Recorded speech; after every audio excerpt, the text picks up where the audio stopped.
Hello and welcome to the DFG podcast. My name's Sean and joining me as always is the one and only Dante Boffin. Mr. Boffin, man, how are we? So good. I've got a dog sitting on my foot. Yeah. And life couldn't be better. Yeah, beautiful, mate.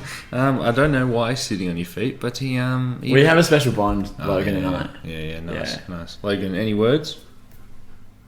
If I edit this and you can just hear panting the whole entire time we're Logan, recording. pant if you think we have a special bond. I actually did stop panting. That's pretty funny. That's a bit of a kick in the teeth. So I saw the Batman last night. Yeah. Worst... Get out of my fucking feet. Worst comedy movie of the last 5 years. Not since The Martian with Matt Damon, but a great action movie. What are you talking about? The Martian with Matt Damon as a comedy movie? Because they make jokes. Doesn't that make it a comedy? Nah. No. Well, that bit fell flat. Yeah, did fall a bit flat. Maybe I'm just stupid. But do they make jokes in The Martian? I thought he was just eating his. Does he eat his own poo or something in The Martian to get by? That's the bit. Yeah. Nah. Anyway, the Batman. Does he eat his own poo? Am I misremembering this? Man, what a train wreck of a bit. Yeah. Maybe I'm just stupid. Anyway, tell me how Robert Pattinson was. Robert Pattinson was really good. Yeah. As we left the cinema, my mate Sean was like, "Oh, he wasn't as jacked as Christian Bale." I'm like, "Yeah, no, he seemed a little more real because Christian Bale, is it Gareth or Christian? Christian. Christian's just Tottenham fans in the audience love that one.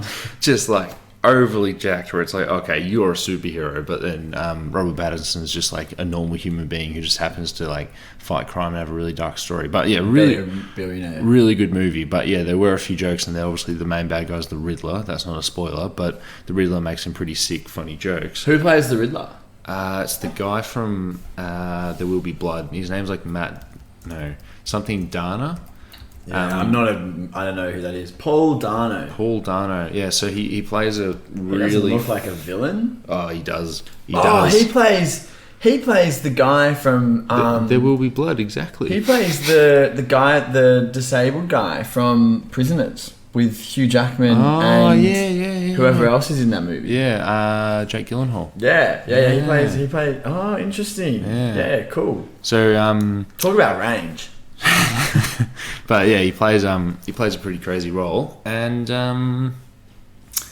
where was I going with this? You were telling me about the movie. Yeah. Anyway, so because he's the Riddler, had to move the toy because he's the Riddler. There's riddles and stuff, and they're usually just cringe jokes that puns that just get sent to something else. And there's this dude in the cinema who every time there was a pun, he would just laugh out loud, actually. And it was funny the first time. The next couple of times it wasn't as funny. Yeah, that would get old quite quickly. Yeah. Man, what a train wreck of a fucking intro. And apologies, I only heard the dog toy squeak. How do we get this guy out of here? Look at those eyes. You can stay. Yeah, he knows we're talking about him as well. Yeah, you can say. Speaking of staying, the Chicago Bulls. Wow, you've outdone yourself with that one. You really have outdone yourself with that one. Do you want to... Oh, no, we're going to need to put him out. Okay, we did actually have to put the dog out. And now the dog's gone. So, the Chicago Bulls. Yeah. We wanted to talk about the Bulls because they're like Andrew Wiggins 5 years ago. They're a bit of an enigma, would you say? And it's really hard to quantify what they're doing, what they've done, where they're going. And you and I thought we'd do a little bit of a deep dive, looking at what's happening, what we expect from them this season, what they can do moving forwards, and sort of the hook to this was Michael Reinsdorf coming out. And saying that he's prepared to go into the luxury tax for a contender. It was in a Bulls Talk podcast, and I think that's hosted by Casey Johnson of the Chicago Sun-Times. And I won't read the quote, but pretty much, he said he's happy to pay the tax. He of not paying the tax for the past forever, as long as I can remember. And fair enough, maybe they shouldn't pay the tax for Rondo, Dwayne Wade, and Jimmy Butler. But this is a big deal. The Bulls are prepared to go into the tax. obviously there's an asterisk there. So I wonder if this actually happens. But key free agent in Jack Levine coming up, so something to keep an eye on. But where do you want to start with this Bulls talk? Well, I think the best place to start is kind of what we're seeing from them right now, from here until the rest, here until the playoffs. They're obviously going to be a playoff team. They're currently second in the East, a game and a half behind Miami, who have kind of crept out to like a nice little mini lead here. They were neck and neck for a little while, but they're kind of, you're right in saying that they're enigmatic because it's difficult to place them in that kind of like top tier of contenders, but also contenders within the East, because the Heat, the 76ers, the Bucks all feel like they're kind of stronger candidates. And then I would say the Nets are a stronger candidate than the Bulls. If the Nets can get it together, then you throw them in the mix as well. All of a sudden we're talking about this team as potentially not even faring too well in the second round if they do make it that far. Which is difficult. It's difficult to project because they're obviously missing both of their starting guards right now. They're missing Caruso and Lonzo.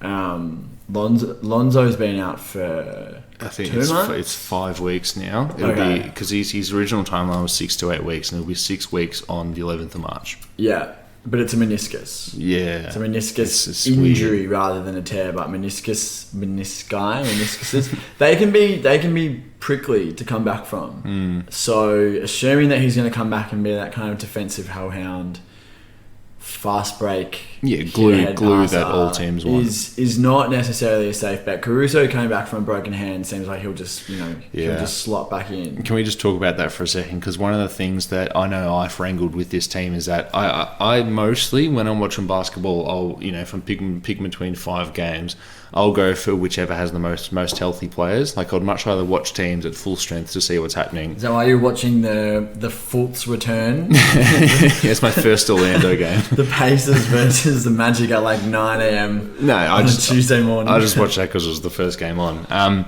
But yeah, so I mainly just watch full strength teams. I really like, if I can avoid it, I'd much rather not watch, just full like injured teams where it's like I can't actually learn anything about you guys. So as you can imagine, the COVID times were fucking just a big struggle for me because there was no full strength teams. Yeah. Personally, for you, they were a big struggle. Yeah. I'm glad that you thanks for acknowledging it.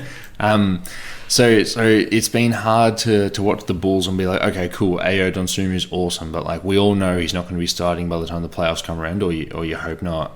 It was looking like we were going to get more of a complete team when Caruso did come back, but just before you keep going on your point, fuck Grayson Allen, man. Like, he's such... He was doing all right for himself. Like, he stayed away from the spotlight in terms of just tripping people over and throwing tantrums in a Duke uniform. Seems like once he made the league and was warming the bench for Utah, and then in Memphis he sort of made a name for himself as a 3-and-D guard. I won't say wing. And that's the thing when you're walking a fine line of tantrums and fucking pissing people off, because as soon as he doesn't do anything for years, he comes back and does the biggest dog play that you can do. Ruining my fucking interpretation of the Chicago Bulls by not making him whole. Definitely. But just undercutting Alex Caruso and breaking his wrist. Yeah, it was a pretty dirty play. It's one of those ones where, like, it probably didn't need to, it wasn't a play that was gonna obviously end up with someone breaking a bone. Like, that's just bad luck. But it was a dirty play. Like, he's definitely intending to leave a mark. He's got to have one of the highest ratios to like quality of play and relevance in the league to like nationally covered dirty plays. Like, has a less relevant player ever done more dirty things? He might kind of be like outside of the Morris twins. Yeah, well, I mean, the Morris twins are relevant though. The Morris twins have been more relevant than Grayson Allen. Like, young Markieff Morris was like, whoa, this guy's really good. And Marcus Morris is always that. The last like 5 years has been that big wing that like every contender wants. Yeah. We need to bring some shooting and some toughness into this team. What are we going to do? We're going to get Marcus Morris. Get a twin. Well, not a twin anymore, because if you want anything, especially availability, you don't want to bring Markieff in. Wait, another tangent. What's with Markieff Morris? So Markieff hasn't played since the Jokic altercation, right? Yeah. And he says because of whiplash. Sloppy fat boy. Yeah, he says it's because of whiplash. Yeah. Like, I don't know much about whiplash. And all I know is that it mostly happens in cars, right? Yeah. When you don't have a headrest and you slam the brakes or are involved in a car crash. Can whiplash happen by just a player hip and shouldering you? Well, let me give you some information because I just googled whiplash prognosis. Oh, so you must know more. I actually, after reading 4 lines, I do know generally prognosis for individuals with whiplash is good. Would seem to be good news. The neck and head pain clears within a few days or weeks. Most patients recover within 3 months after the injury. However, some may continue to have residual neck pain and headaches. So, it's been 3 months. We're in the 3rd month of the year, and I feel like it happened in December, like maybe early December. So we're going on 4 months, which means something fishy's going on, or Markieff Morris has the worst case of whiplash ever recorded amongst professional basketball players. What's the conspiracy theory angle here? Is it just that like Eric Spoelstra was like, hey, by the way, you're probably not going to play for this team. Like if you want to just, like wink, wink, nudge, nudge for your reputation, like we'll let that happen. Is that the conspiracy theory angle? Like the Heat are a smart organisation and they maximise all of their assets. Do they ever? Roster spots are an asset and they're giving one to Udonis Haslem and one to Markieff Morris to do nothing. Like, think about Omer Yurtseven and Max Strus, right? If they could get 2 more of them on their roster spots, wouldn't that be better than just having 2 guys sit there as like, they're practically chairs for training? The thing that I don't get with the Haslem thing is that they could literally just have made him a non-playing Sean staff Livingston's member, a coach, yeah, and created a new role. He's not like an assistant coach. He's like the player liaison coach, and he just fucking hangs out with the players in the locker room, and he blurs the lines between coaches and players, and then you can free up the roster spot. What? Yeah. Obviously, you understand the value of having him like with the players. Like that's what he's there for. But you don't have to do that with him having a roster spot. Dude, Leandro Barbosa, Zaza Pachulia, and Sean Livingston are all around the Warriors in training, helping the team out, and they're not taking out roster spots. Yeah, it's strange. It's just for like hashtag Heat Nation on Pat Instagram. Riley washed.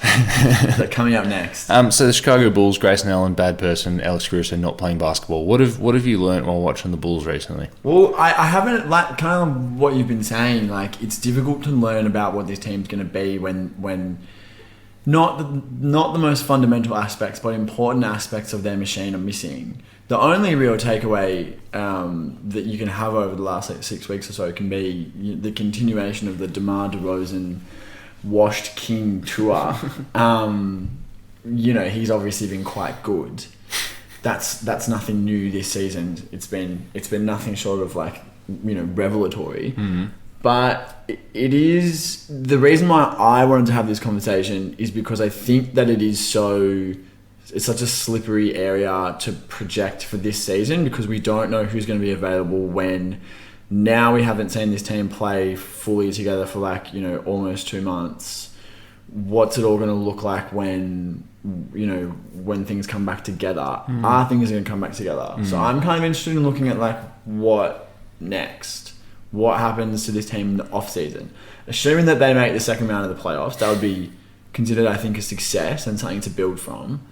But they're in kind of an interesting position for team building purposes where their best player is someone who they didn't really expect to be this good and he's old enough that it's like, okay, is he going to play at this level next season? What does the team look like if he doesn't?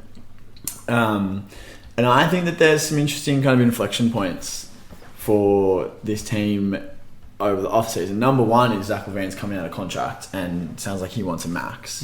And he deserves it, I think. Yeah. Do you? Yeah, I think he deserves it based on, if you were putting a number value on him, maybe he doesn't quite get up there. Yeah.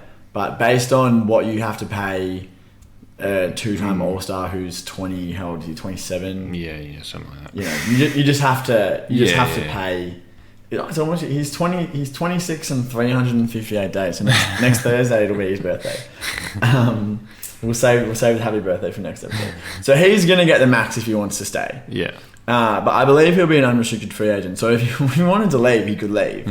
And then the cat space teams like the Spurs, the Pistons, the Magic. So it's like if you want to leave, someone's going to have to like move heaven and earth to get you. Well, and also you're already the 1B on a team that, if healthy, maybe is a genuine like conference finals contender. So why you would want to leave?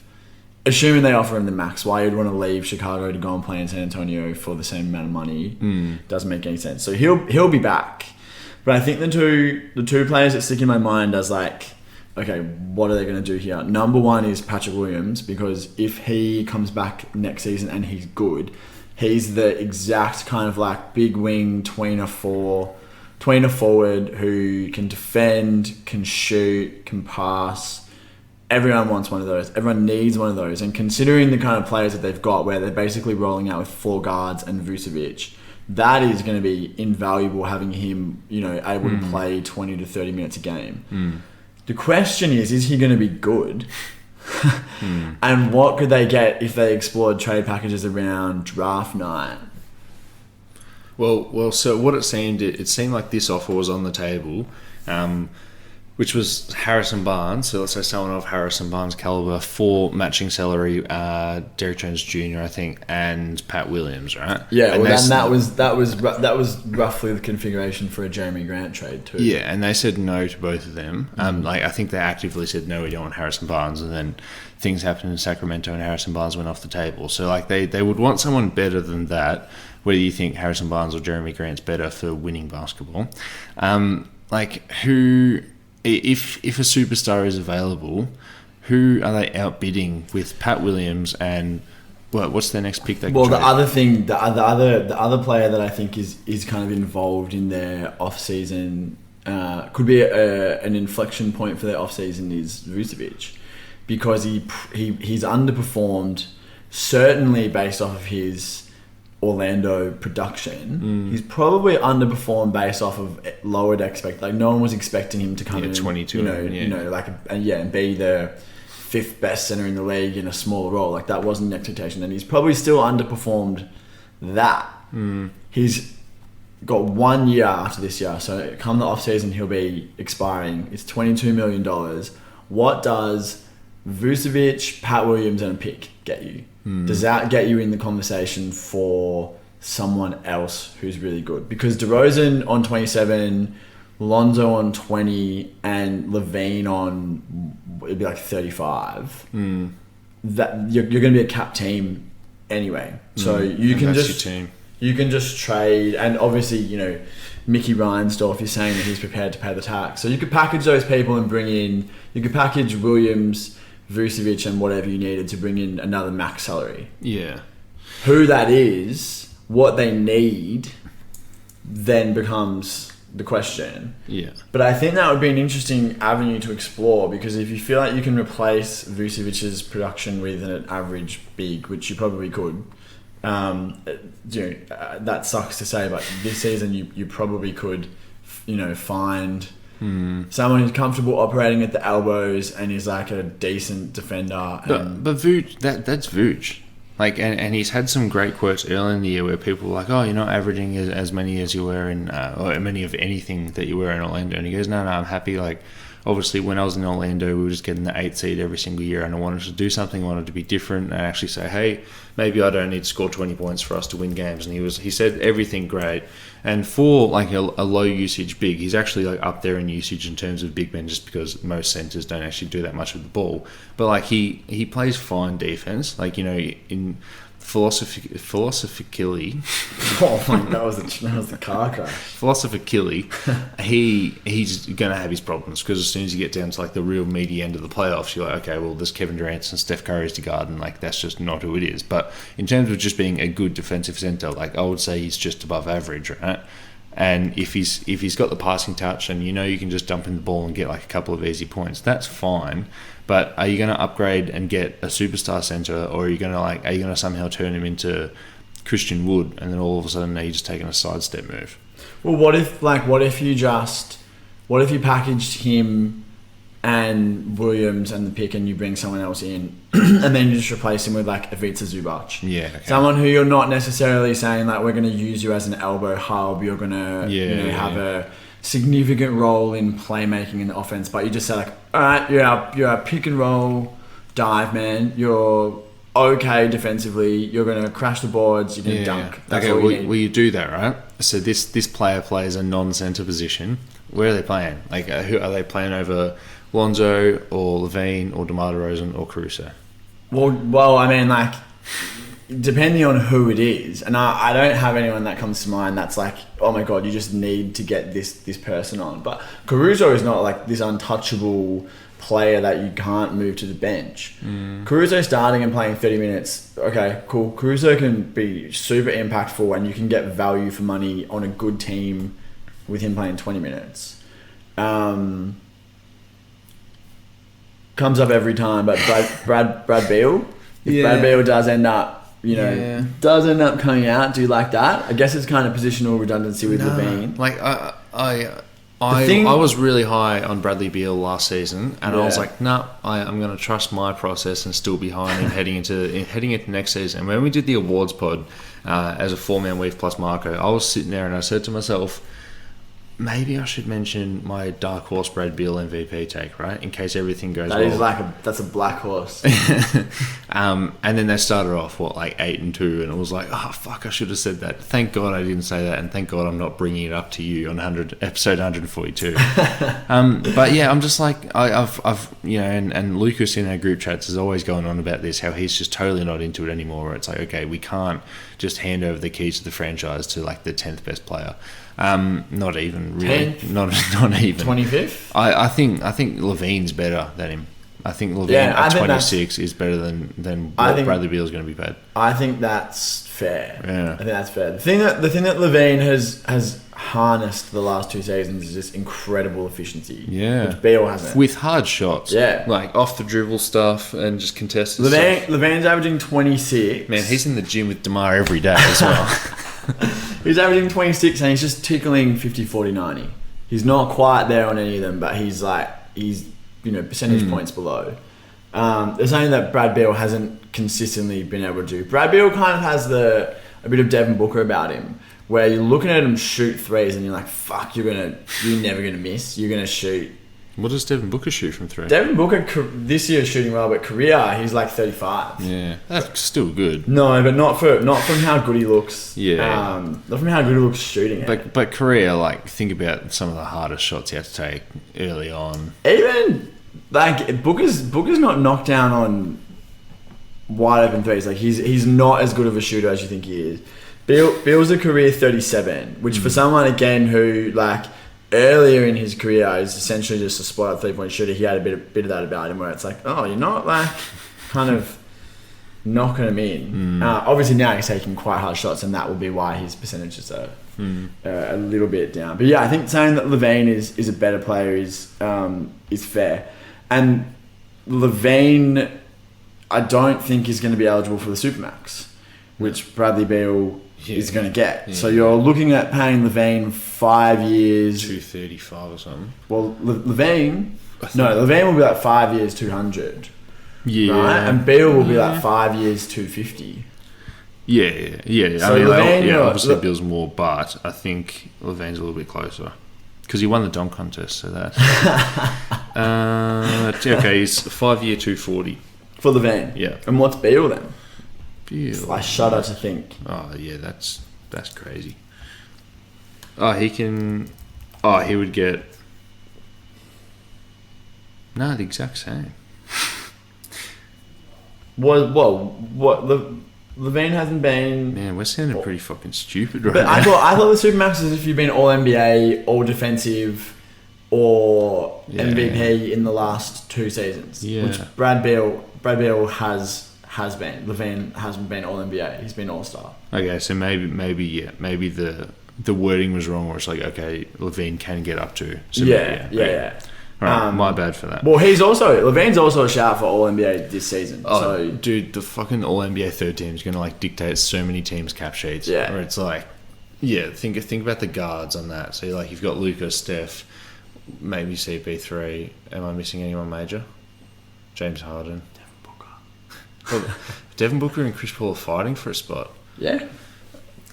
Anyway, the thing that digressing. the reason why I think that this trade construction is so tantalizing is because if you buy into the idea that you could replace 70% of Vucevic's production and then reorient the offense, in such a way that like the other 30% just gets split between your other ball dominant players. You're just de-emphasizing the center position as like a playmaking element in your offense.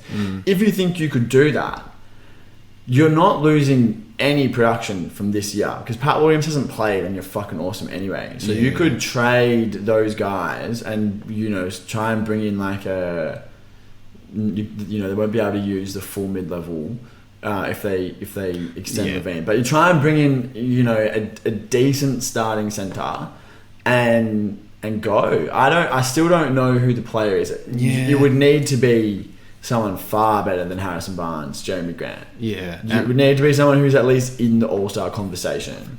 Maybe not someone who's a bona fide, shoe-in. But, for it to be worth that. And I think the beauty of playing with essentially 4 guards is that Levine can definitely play as a 3, DeRozan can play 2 through 4, Caruso can play 1-2, Lonzo can play 1-2. So you could bring in a big wing, you could bring in another guard. You do have that flexibility. Like if Caruso has to move to the bench, then so be it. Yeah, I just don't really see it.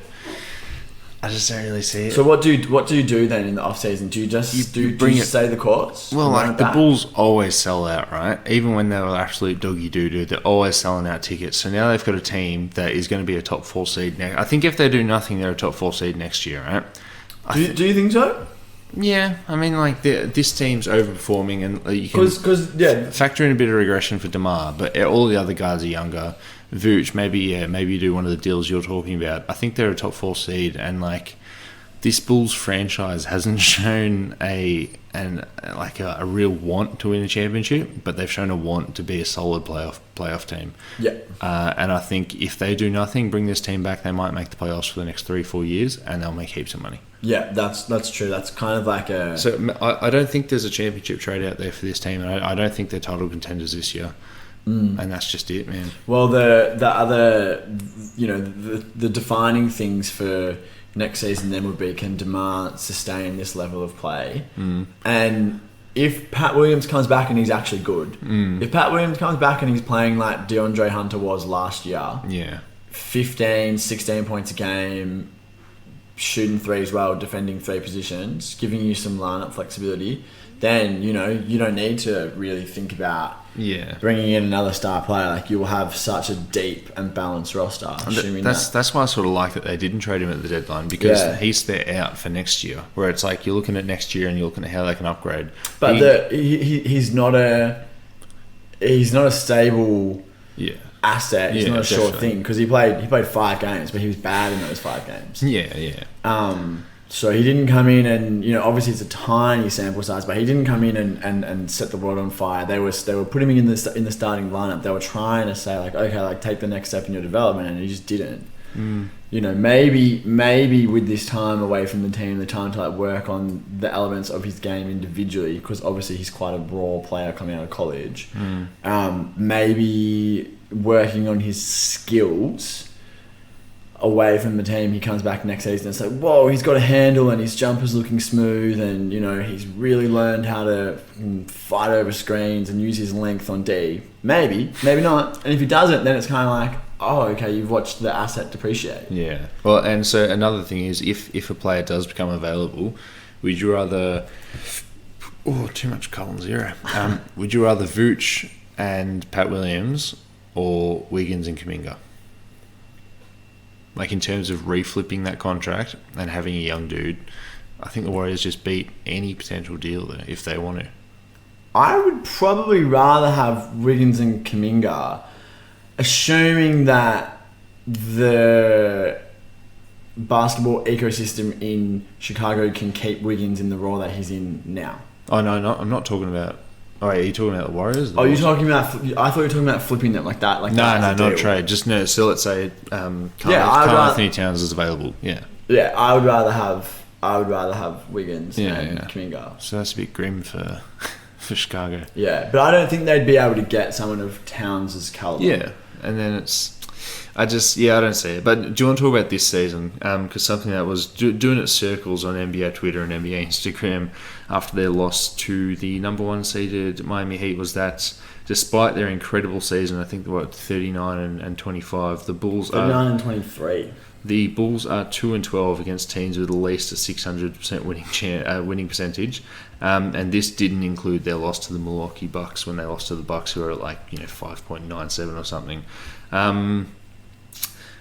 They haven't done it against the good teams, and it sort of gives me a bit of pause because even though DeMar DeRozan is breaking Wilt Chamberlain records, and even though you buy into him every playoffs, he's going to come to the playoffs again, and it's going to be like, all right, what have we got here? We've got a guy who makes incredible shots. I'm sure he's going to keep making the shots, but as soon as you start going against, as soon as you're not playing against Sadiq Bey every second night, as soon as you start playing against Sadiq Giannis, Bey's good. Oh man, I've got him on my fantasy team. He is so inconsistent. Yeah, well, that's because he's good, and they're saying shoot 23. Yeah. The beauty of DeMar is that in theory he's playoff proof. Yeah. Because the shots that he's taking are the shots that he's going to be available in the playoffs, and teams are already keying in on him like they're defending him in the playoffs. There's no difference between the way that he's going to be defended, in Game 4 of a playoff series versus now. Everyone's trying to double him, stop him from getting to his spots, bring help late when he's posting up. It's not working. So that should give you hope that his game will translate. But yeah, it's concerning that they're 2-12 against the elite teams, because you know where the elite teams are? The postseason. Yeah. That's where they are. If only every second round you got to play against a lottery team just to fucking get some rest. Do you want to move on to the news of the week? Yeah, let's move on to the news of the week. It'd be just as a little capstone for that. I think they're one of the most interesting teams going into this postseason because their range of outcomes is so great. If they get players back healthy, and they kind of get 5 or 6 games before the first round to coalesce a little bit, I could see them, making a run to the ECF. I could also see them things kind of don't quite work out for them, and I could also see them getting knocked out in the first round. You know what I call coalesce? Coalesce, tell me. Dion. I can see this team as a team where it's like the Denver Nuggets in 2013 when they lost to the Golden State Warriors in the first round. Where it was like, oh my god, Denver was the second seed. They just won 60 million games. And then you just get this young team that's just better, and then just ends up winning, and obviously Andre Iguodala, so on. I can see where it's okay, the Bulls are the second seed, they're going to go up against this Toronto team that no one really cares about, no one really knows what they do. All of a sudden they just they're out in the fast break and it's 5v1, and Vooch just stays on the offensive end for every single trip. That or Cleveland or Boston are in that mix as well. And if they have to face the Nets in the first round. And KD is coming back next game. I think that was just out. If the Bulls have to verse the Nets in the first round, that'll be so unfortunate. Well, if they slip down to 4 or 5, if you're 4 or 5, you're playing another good team. Currently, the 4 or 5 matchup is Milwaukee versus Cleveland, but the two teams either side of that is Philly and the Celtics. So yeah, even if you're 3, you're playing someone who could probably beat you. And that's assuming that the Nets are in the plane and are a 7 or 8 seed. Vaccinated. Yeah, well, there's that. That's not a safe assumption these days. So they could draw someone tough in the first, and I could see them losing. Yeah, it's a shame because it is honestly a fun season and it is cool, but you just know that this Bulls ownership is very happy just collecting tickets and selling jerseys. Just cash the checks because they've been terrible, and you can say baby Bulls as much as you want. They've been terrible, and they still lead the league in jersey sales. Yeah. And yeah, I just do want to mention as well, Ayo Donsuma is really nice. He's playing really well. Yeah. And like, I don't know what his career is 6 years from now, but right now he's contributing to a playoff team. Yeah, which as a rookie, that's pretty fucking hectic. The depth, the deep two. God, that's a mouthful. Anyways, I'm Marco, co-host of the Hey, Daniel Gafford, what's the name of our podcast? The JVG NBA Tribute Show. Wow, I can't believe it's that easy. Thanks, Gaff. You probably know us as two members of the Four-Man Weave plus Marco, but we know you as our next listener. Well said, Lucas. I gotta ask, how do we differ from the pack of basketball podcasts? It's a great question, Marco. You see, on our basketball podcast, we have two male co-hosts. Wow, truly groundbreaking. After this episode, stay on your favourite podcasting app and give us a spin. Speaking of contributing to a playoff team, the first piece of news is that Zion Williamson has shown improvement in the bone of his surgically repaired right foot, Dante, and he will gradually progress to full weight-bearing exercise and basketball activity, coming from Shams Charania of The Athletic. Now, this is great news. I just need to get Shams in the bin. Why? I just get out of here. What do you mean? Get out of here. What do we know from this that we didn't know? That's true.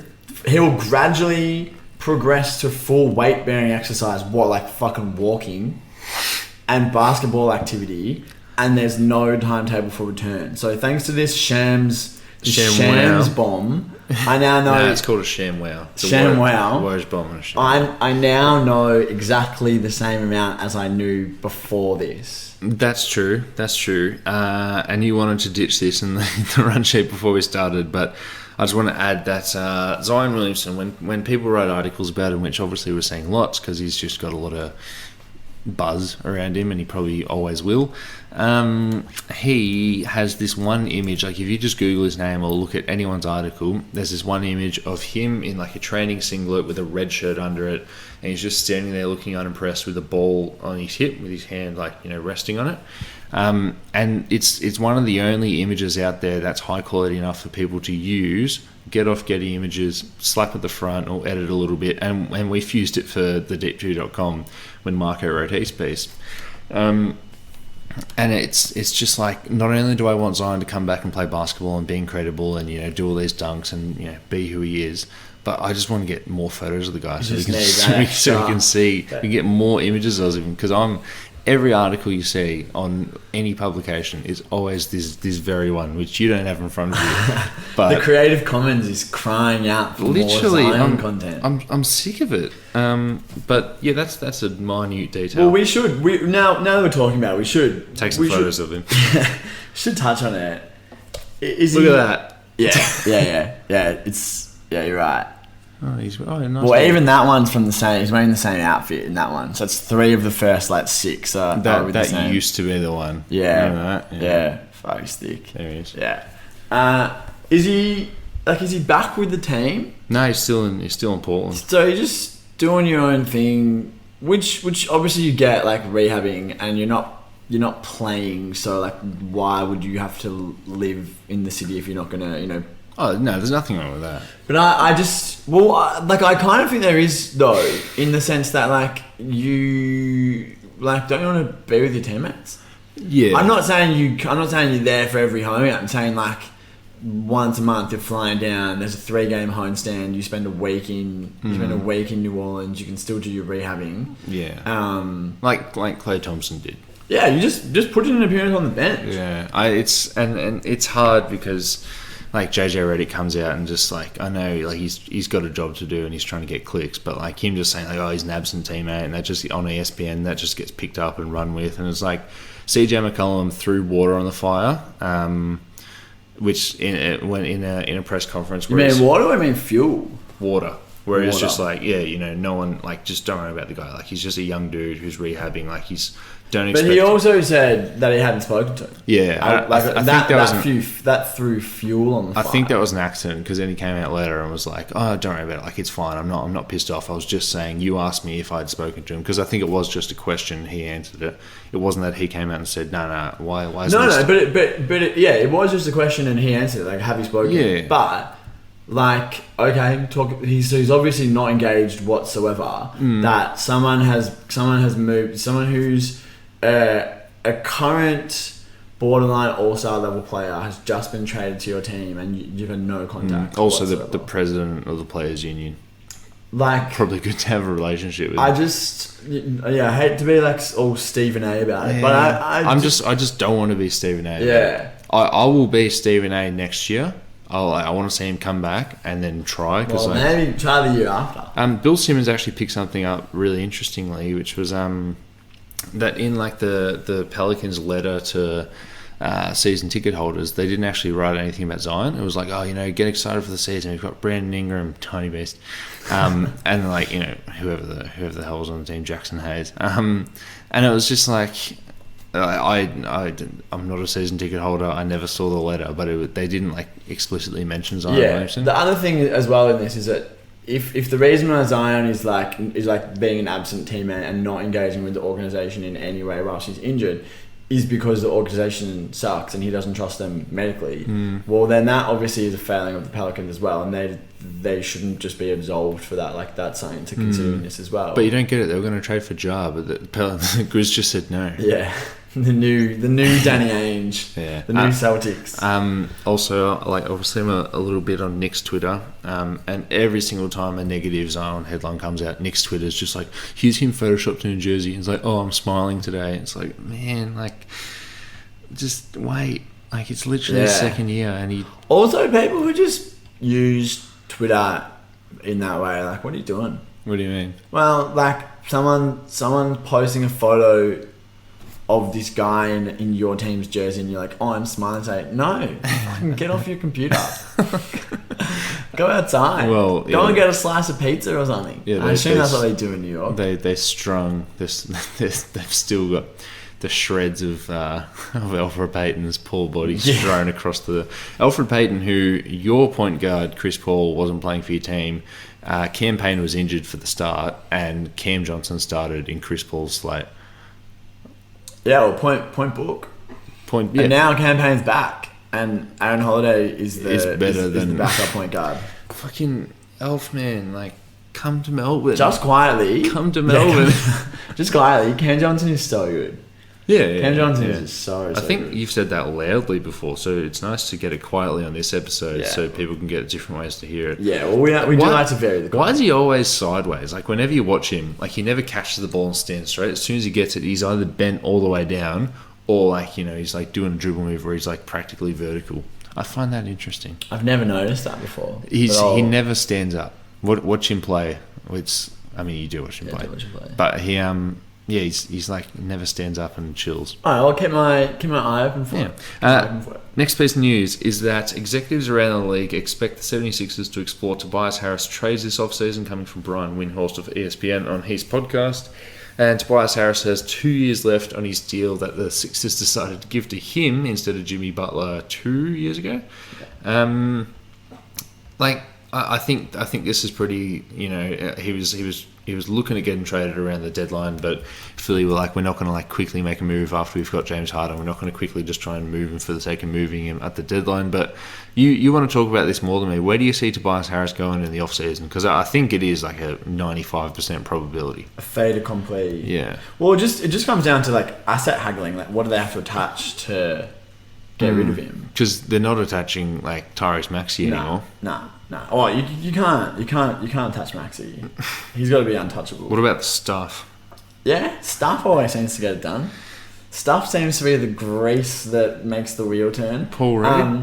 There was a speculation, and it came from Zach Lowe. So it's important that everyone knows that it was just speculation, that there was no reporting behind it. Now that's out of the way, I'll remind you again. Now, this is just speculation. There's no reporting behind it. But I think Zach Lowe was suggesting that maybe there was a little bit of the T word going on. That's tampering. And that James Harden's going to decline his option, re-sign for a lower annual value than his max. And then the team was going to trade Tobias Harris' contract out, do some finagling, like trade Tobias Harris into cap space, trade him to Oklahoma, and then try and sign like another big contract. Zach LaVine. Yeah. To There do you go. full Done. circle. Done. Yeah, and like Which is interesting. That's interesting. That is definitely tampering if that happens. If James Harden comes to Daryl Morey, Yeah. and then all of a sudden he's like, yeah, I'm re-signing for $20 million less than what I'm worth. Well, there definitely was tampering in the Brooklyn Philly situation. And it was interesting how Adam Silver at the deadline someone said, "Are you going to investigate for tampering?" And he goes, "Oh, neither team put in a complaint." Yeah. So does that mean you can just tamper all willy nilly as long as the team doesn't put in a complaint? Gentleman's agreement to tamper. Yeah, interesting. Not that Brooklyn would like want to have like The everything police exposed. aren't investigating crimes anymore. They're not investigating the drug trade because both sides are like, hey, don't say anything. But I mean, not like Brooklyn has a leg to stand on in terms of like saying, hey, this dude tampered. Like they got this guy off our team, like just as they did to get James Harden, KD, and Kyrie. I just like if it is to move off to get Tobias Harris, right? It's like, give up as many picks as you want. Zach LaVine, give up as many picks as you want to do. But if it's just dumping to get more flexibility to sign like a JJ Redick type and like another backup big, right? I don't think it's worth it. Well, I guess the idea would be that in addition to Harden taking less, that the player or players that you bring in with Tobias Harris's money would also potentially take less. That it wouldn't just be Harden taking less to free up $30 million. It was maybe that you could make that $30 million go further. Yeah. And whether that makes you more appealing for one player or whether you bring in two really good role players, not sure. Yeah. But in terms of moving Tobias Harris, I've been not a defender, but like I've been higher on Tobias Harris basically the whole time we've been doing this podcast than you have, because I look at the positives that he brings on the offensive end, kind of as a Chris Middleton light type, someone who's a big frame, reliable shooter, can get you places, but he just doesn't seem to have like, it almost sounds like it's a mentality thing. Like he's so passive that now with Harden, Embiid, Maxey is the third option. Tobias Harris is the fourth option, and he doesn't have the. He's getting paid too much to be. He doesn't have the. In theory, he would be amazing to anchor your bench units, but he just doesn't have the mentality to say, "I'm the best player on the court right now. I'm going to take all the shots right now. It's all going to go through me." I remember someone saying a few years ago that Tobias Harris is a third option, and even when he's playing with bench units, he acts like he's a third option. Yeah. And it's like, I think I remember you saying that. He doesn't have that like, that mentality to kind of say, all right, I believe it's called a Mamba mentality. Man, literally, he was next on Kobe's list of the Mamba Challenge, and then Ben McLemore was. Yeah. He's still waiting on it. Good luck. So I think, with Maxey's emergence as being really fucking good and also really fun, it's kind of, it seems untenable to be paying someone this much. So, So how much does, because they can trade their next 2 first-round picks now because of the step-in rule. That'll be a trade and then a swap. And I think they've got like their 2026 pick and then some. They could trade off the protection of the picks they have at Brooklyn because they're like. I don't think you'd need to attach that many picks. Oh, I'm just saying like they've got that there. Is it 1, 2 young player? What is it like? Pick and Thibault? Yeah. I guess like if you're bringing in Zach LaVine, you don't need. Yeah, or if you're bringing in OG Anunoby. 2 good wings, like, do you need... Yeah, okay. Do you really need, Yeah. Like, Thibault obviously is an amazing asset, but if you're bringing... The players that you're bringing in compensate positionally for him, it's like, well, it's not actually that big of a loss. Yeah. But then I guess conceptually, it's like, how's the trade structured? Is it trading him into cap space, or are you taking money back? Because if you're trading him into cap space, it's Oklahoma City, maybe San Antonio... maybe Orlando? Like, who else is going to be a cap space team? Portland could be, depending on what they do, but they probably won't be. I mean, I actually wouldn't hate him in Portland as like, one of the retools that they do for Damian Lillard. For them to they're not winning. For them to get cap space, they'd have to not re-sign Nurkic. Yeah, and there's Simons. one other. Yeah. I think even if they do re-sign both them to I think in the article on the deep2.com, they'll have like $9-10 million at their disposal. Yeah. So then trade out. Yeah, Josh Hart. It was don't re-sign Nurkic and waive Josh Hart. Well, they've got Drew Eubanks there, and Drew Eubanks is really good on 2K. Yeah, I believe it. Yeah, so if you're trading, if you're trying to sign a superstar or trying to sign players, you would need to trade them into cap space. You couldn't take anything back because otherwise they'll be too close to the cap. Yeah. So then if you're not, it becomes a question of like who's available, who you could get, attaching assets to Tobias Harris to bring them in, and then it kind of puts you back in the realm of like your Harrison Barnes, your Jeremy Grant. Dude, I actually don't envy Philly's job here. Like, this is hard. Yeah, I mean, I kind of envy it because Darren Moore would be getting paid like $10 million a year. Yeah, but like I don't know who's got the best job. Let me guess this actually. Troy Weaver. Nah, Elton Brand. Yeah, because he'd been on a GM salary from when he was the GM, and now he's still the GM, but he just doesn't have any GM responsibilities because Daryl Morey is the Pobo, but obviously everyone knows that Pobo is just GM. So Elton Brand is in effect the assistant GM behind one of the most hands-on and involved GMs in the league. Elton Brand's just getting paid like he's a GM potentially for doing less work. Cashing checks. The best job is Jerry West. Jerry West, who was a consultant for the Warriors when they won their title, and then got poached by the Clippers as a consultant for them to sign Kawhi and sign Paul George. And I think he was on like $10 million a year to be a consultant for the Clippers. Yeah. That's because if he does anything wrong, he goes, no, I'm just a consultant. But if working for the Clippers in general would just be great because you'd be like, I'd like lots of money. And they'd be like, yeah, okay, well, we've got that, so you can have it. Here you go. It sounded like you're from Peep Show. I actually just did finish watching all 9 seasons of Peep Show. Congrats. By the end of it, you're just like, holy shit, you're such terrible people. You're such awful people. A bit like Always Sunny. Yeah, I've not watched it. Well, you start saying that at the start. Yeah. Alright, well, conceptually, I love the idea of trading out Top House. I think they could do some very interesting things. I apologise for being freaking snoozy town over here. No, you're right. You seem alert and awake to me. Thanks, bro. Should we wrap up with what can only be classified as a good news story? I thought you were going to say, can we wrap up as what can only be classified as a warning to wrap up, guys. Hide your kids, hide your immunocompromised because Michael Porter Jr. is coming back to basketball. Per a few people, it says Mike Singer from the Denver Post, but him and Woj. Mike Singer from the Denver Post, he's doing some heavy lifting. So is Sean Carroll, no glove. This is a little bit awkward because they actually applied and were given a disabled player exception from the league. Now, I thought, hey, that's a little bit awkward because A, they didn't use it, and B, what would happen if they did use it?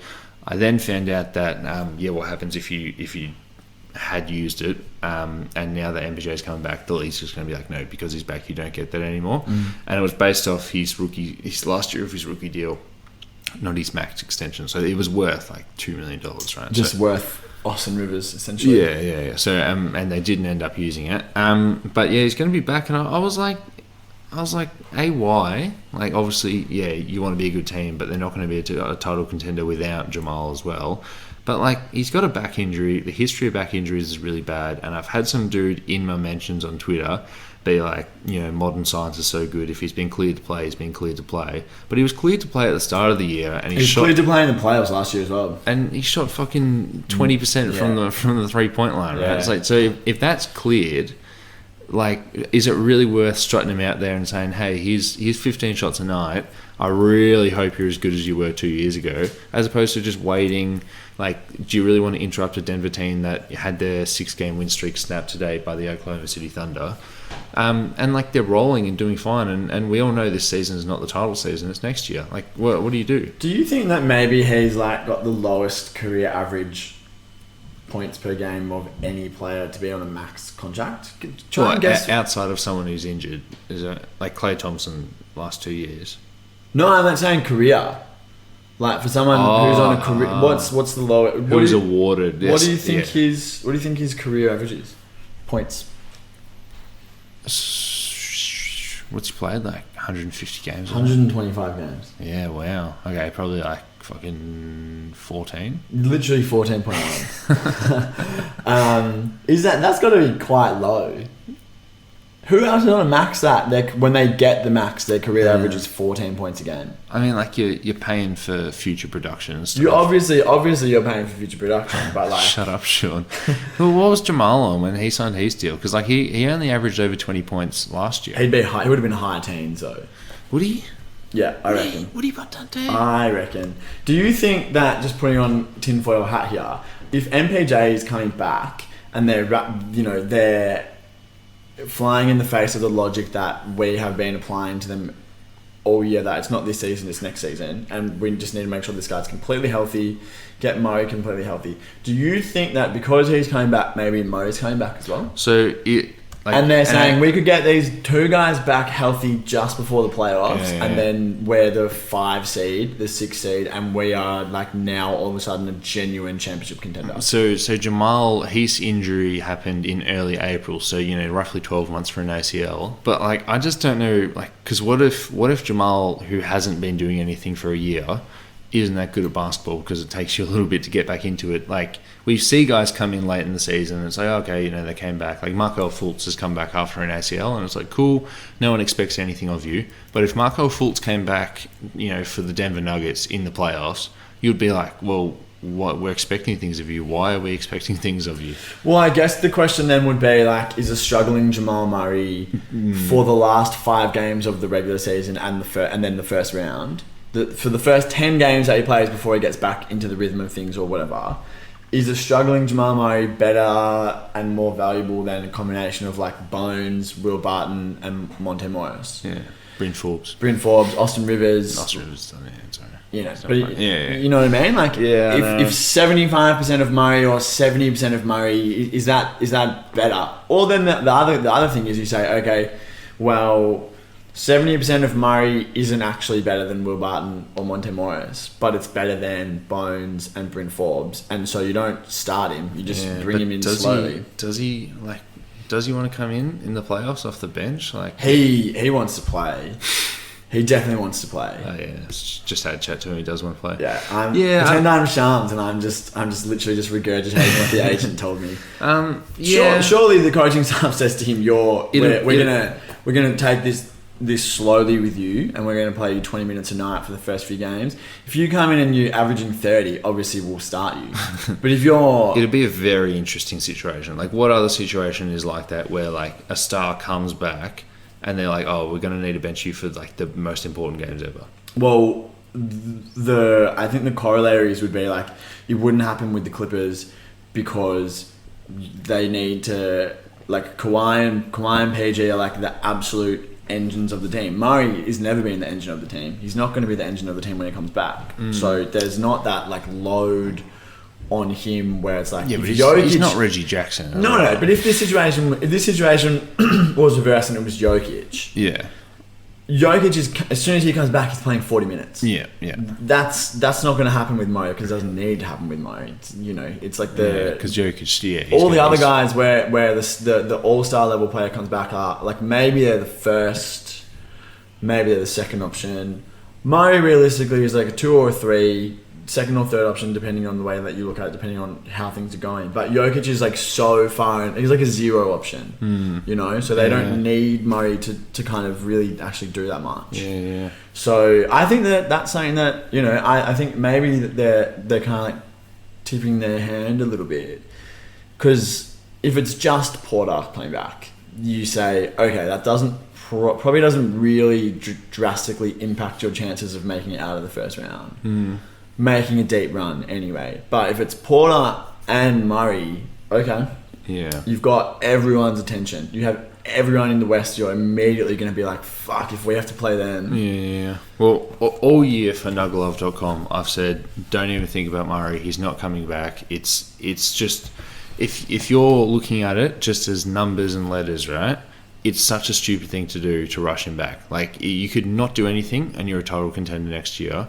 I just worry about a re-injury, and I don't know whether that's right of me to worry about that, or worry about, like, what if Murray is really bad and then it's just awkward because you've brought him back, you're playing him off the bench maybe, or maybe just a token starter guy, and then he's bad. Like, maybe that shoots his confidence down or something, or maybe that, shoots down just something you can't quantify. But it is also super unique, and you simply don't know. So maybe it is like, that was the plan all along. But like, Denver's been really tight-lipped about it. And my what I wanted and what I thought was going to happen was that he doesn't touch the court at all. But we've seen reports last week that obviously, yes, MPJ is coming back, but it's looking like Jamal's closer and so on. But it is also... It is a bit weird as well, because like, reading between the lines, every report that's come out from that's a really good name for a Brisbane Lions podcast, reading between the lines. Every report that's come out about just Denver Nuggets news and Denver Nuggets injuries has come through Mike Singer of the Denver Post. But then the report that there was a report from Woj that MPJ is coming back, and it's like, okay, well, Woj is the agent pimp, right? So then, okay, Mark Bartelstein, bloody bar. Shams is worse as an agent pimp. Well, they both. Shams is worse than Woj. Like, Shams is more... They got to feed the family, is right? more blatant. Like, it's like, fuck, man, just literally make it look like this wasn't typed out by the agent. But the news of Jamal and MPJ both coming back was from CMA. And I'm just like, why is it not coming through their usual sources, which they get things out? Like, whenever the team does get things out, it goes straight through the Denver Post. Why is it just completely bypassed that and gone to the Athletic? I'm just curious about that. And I don't know why. Like, is Jamal Murray's agent wanting to like bring up hype for his player because he wants him to be known as like one of the best shooters in the playoffs, right? Because he always turns up in the playoffs. Like, who's got the vested interest in the team? Like, if, let's say the team doesn't want this to come out, who's got the vested interest in getting this out there before the team wants it out, and building up hype around a Jamal return, if not the team? The agent would be the... But he's already got the max, and he's got 4 more years. Yeah. So, like, is it just that Jamal's maybe pissed off with the Nuggets and wants to go out? But then you look at him on social media and you look at him in interviews, and he's actually like so candid about loving the teammates and loving the organisation, wants to be a lifer. I just don't know what the angle is to get it out outside of the normal way, and what seems like wasn't from the team. That is interesting. Fuck! Why did I put that gem at the very end of the episode? God damn, we're gonna have to timestamp it. absolute nug love nugget at 101. I'll think about that next week and get back to you. Yeah, that's interesting. That's interesting, especially when there's such an established pattern of communication. For it to be outside of that is potentially noteworthy. I just think if they were to bring him back and say, like, we're going to bring you back slowly because he does love the team and because everyone loves Mike Malone, and also because Mike Malone's like, a modern disciplinarian. He's not like a fucking, oh my god, my players are on the team. He's like, I'm the coach. Yeah. You'll do what I say. They say we're going to play 20 minutes a game. You get your third game in, you're dunking on people. You get 22 points in 20 minutes. It looks great. Okay, well, we'll obviously play you more. But yeah, if he does come in and bring him in slowly, it's not like you're losing anything from your starting lineup. You just look at it as you're just upgrading your 7th or 8th man instead. And it's like, well, that's valuable. If your 7th or 8th man can be better than current, you would do that, and then with the potential to range and increase that. And then if by the second round, if you make it through the first round and by the second round he's Jamal Murray again, or he's 90% of Jamal Murray, then it's like, okay, well, Jokic is playing the best he's ever played. Because right now it's the Warriors and the Suns, and I don't think it's a question about anyone else. Well, it makes it really interesting because it looks like the Nuggets are going to be locked into 6 because they're a couple games behind the Mavericks and they're a couple games in front of the Timberwolves. I think are currently 7. Unlikely that they'll shift up. The Mavericks are playing so well right now. The Timberwolves, I think, are like 3.5 games behind them. So, like, it looks like they're locked into 6. There's a bit of a kind of battle between Utah, Memphis, and Golden State, who's going to be 3. Phoenix most likely has number 1 locked up. I think we're like 6 games clear. So that's probably not gonna change. Yeah. But all of a sudden you don't want to be 3. You'd much rather be 4 and play the Mavericks, I think, than a reinforced Nuggets team. Yeah, I even like, and we said this in our group chat. Even if Golden State, even if Denver aren't at full strength, like I don't want them to play Golden State at all. Like I want to somehow meet the Suns in the conference finals without having to go through Denver, because I'm honestly more scared of Denver as a Warriors fan than any other team in the West outside of Phoenix. And I think we can beat Phoenix, but I can also understand how you could think Phoenix could beat Golden State. But in turn, every other team, I'm more petrified, because Draymond struggles against talented big men. And Jokic is the most talented big man on the whole entire planet, and always kicks the shit out of him. Well, I wonder how Utah fans feel, because in theory, they're the team in the top 4 that would stand the best chance. Because how do you go against the best offensive big man in the league? That's so wrong. No, I'm saying in theory. Jokic just grabs him like it's water polo by the Listen scrote. to me. I don't want to hear your theories. I'm saying in theory, how would you go against Jokic? You'd get the defensive player of the year, the best defensive big man in the game, and then you'd say, okay, but best defensive had big I man had the chance, is Draymond Green. Had I had the chance to finish my point, what I would have said is, yes, exactly what you just said. Gobert is like uniquely inequipped to go against Jokic for reasons that remain unclear. And Jokic also does have that mentality when he plays Utah, like, I'm going to make this guy look silly. Yeah. But also, whenever he plays, like Ayton does a great job against Jokic, and Jokic fucking after the game, like, you want players to have a killer instinct, and like that's also why he's the big honey and he's lovable. I mean, we've talked about Jokic for 3 pods in a row, but like he just gets his fucking ass ate by Ayton, and then goes off to the podium and he goes, man, he's so talented, like he's such a great guy, and like, I love playing against Ayton because he plays so well. It's like, dude, he just fucking beat you. Like, what are you talking about? And then he goes against Rudy Gobert, doesn't say a word, 1-word answers, hits like fucking 50 points over him like it's nothing. Like he's not the defensive player of the year. The thing that just sticks with me is like, I think it was from this season. Maybe it wasn't from this season, but it like came out on like a podcast or some shit from like a previous year. It came out this season. But it was like someone had overheard an exchange between Gobert and Jokic like on the court, and Gobert's like, I got him, and then Jokic is like, brother, I have 48. It's like, yeah, you do have 48, so fair enough. Yeah, and obviously the 3-1 thing, and like Jokic to hit a hook over Rudy Gobert to seal the 3-1 comeback. Yeah, well, let's wrap it up by me asking you a trivia. Who is the all-time leader in 3-point field goals made for the Denver Nuggets? The all-time leader in threes made for the Denver Nuggets. I wasn't prepared for this. Can you give me like a decade? What?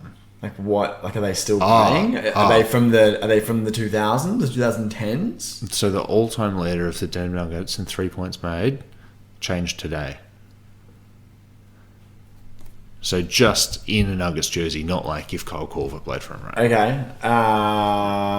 Like is it Will Barton? It's Will Barton. It's like 757 or something. Nice. Yeah, he just passed someone. Just I'm not sure if you caught this, but Darren Fox became the 4th leading assist man in Kings history last week with a staggering total of 1,900. Wow. They made a very big deal out of it. It was like 1,944, and the Kings were doing, you know how like someone in footy will play like their 100th, and then the AFL will share like a big 100 for Husey, and they'll share the graphic with like the 100. Yeah. Or like, so it was like 1,094. It was 1,944, and they just looked so wrong to see that number like bolded up. Okay, to wrap it up with a Wizards take, Kuzma just became the 58th all-time scorer in a Wizards jersey. That's made up. Dante, I'll speak to you next week. See you, Sean.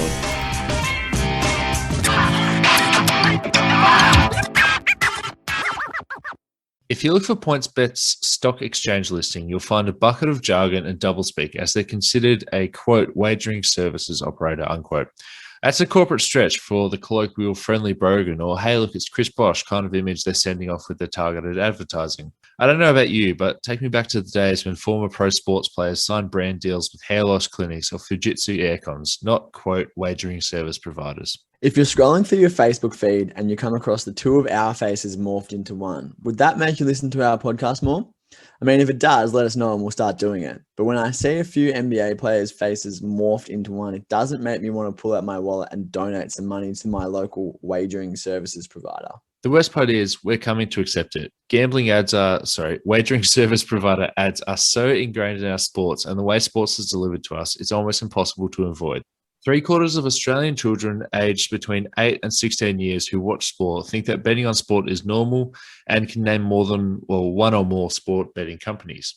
When I was in school, I was struggling to remember Pokemon names, and I'd be furious if I knew that brain power was being used to put towards wagering service providers and not them. The wagering service providers know exactly who to target. It's not okay to let them ingrain themselves in young Australians' minds. It's not okay to target people in the middle of a pandemic, and it's not okay for gambling companies to wield so much influence in the world of sports. To help kick gambling out of sport, use your voice and sign the petition at www.endgamblingads.org.au/petition.